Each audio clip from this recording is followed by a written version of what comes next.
Let's talk Spain because they had a huge game against Switzerland. The whole fate of the Nations League group hangs in the balance. And we're joined by Sid Lowe now. Sid, Sergio Ramos, light and darkness, as is often the case with Sergio Ramos.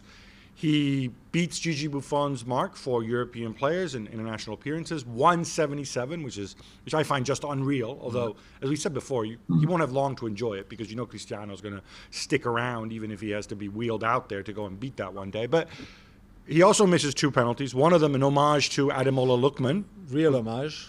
Can you help me? You know this guy. You've seen him up close. You know him well for, 15 years now? Can you explain to me, because it's odd, because when we see defenders getting older, and obviously he's one of the greatest ever, but when you see them getting older, we sometimes see their physical skills on the wane, but mentally they remain very, very strong. With Sergio Ramos, it seems to be that physically he's fine, from what I can tell, but we've seen some poor decision-making. I'm talking defensively here, more than the penalty, although why you would take that penalty in that way, the second one, after you've missed the first one, is beyond me. Yeah, I mean, look, I think you're right. I think it's, the penalty thing is really just anecdotal, isn't it? It happens. You can miss 2 penalties, and he'll take the next one. Bear in mind that before he missed these 2 penalties, he'd scored 25 in a row. So this isn't a guy that's taking penalties for the sake of it. It's a guy who's very, very good at taking penalties, and the second one was obviously particularly poor, but he's had really pretty good results for the most part taking that kind of penalty. In terms of his defending, the curious thing is, and I think you're right, you watch Ramos and you think this isn't a guy that's physically getting weaker. I think that's absolutely true. In fact, if anything, you look at the shape he's in, he might even look better than he ever has. He looks much more stripped down than ever before. Physically, I think he's in fantastic shape. And the other thing is, I think that the errors we're seeing from him are actually, in a way, very much in character. These are the kind of things we've seen from him throughout his career, that occasionally he'll come a long way out of the defence and he'll win the ball. But of course, if he doesn't quite win it, then he leaves a big gap behind. And you look throughout his career and there are moments like this, all the way through his career, moments where there's little lacks of concentration or moments where he's not quite in the right place and therefore leaves a gap behind him. I think we've seen one of the qualities that Raphael Varane has had over all of these years, and I don't think it's been talked about enough, is how often he sweeps up for Ramos. Now, obviously, there's been a lot made, for example, of how much worse Varane is without Ramos's leadership, without his guidance through games. But actually, I think it would be fair to say that Ramos himself has benefited from Varane's pace, from his recovery ability over the years. And so I think that the mistakes that Ramos is making now of being pulled out of position quite a long way, as he was against Switzerland at the weekend, are actually things that we've seen before. And I think this is a recurring thing with Ramos, is that quite often you will get to the point around about Christmas time, and you'll think Ramos really isn't playing well. That through the autumn and the beginning of the winter, he's actually not that great, in truth, positionally, in terms of kind of traditional elements of defending.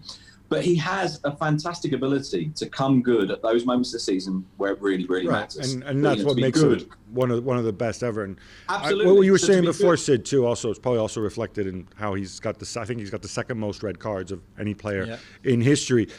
Jules, you wanted to ask about decisions made up front. I mean, now it's a huge game against Germany because they dropped those points as well against Switzerland. I was very, very surprised that Alvaro Morata didn't start that game, especially after how good he was against the Netherlands, or be in a friendly. Do you expect him to start against Germany? And did Luis Enrique made a mistake by not starting him on Saturday night?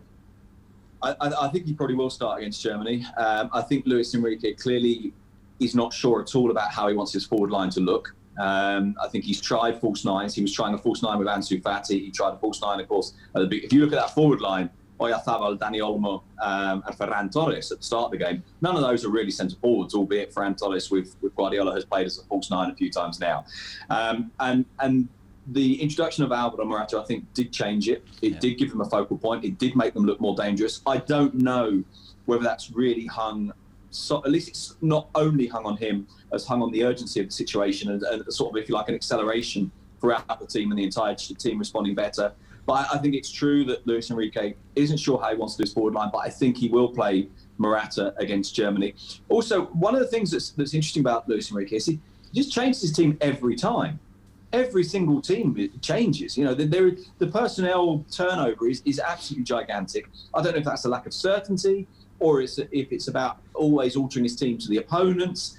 He said before that he's driven by people's form as much as their actual base talent, if you like, in terms of picking teams. And I must admit, at times, I find it really quite disconcerting. Well, but I mean, I think it's probably also a function of the fixture congestion and the global pandemic that we're in. I have less of a problem with it as long as you don't do it in a major tournament. They're not there yet.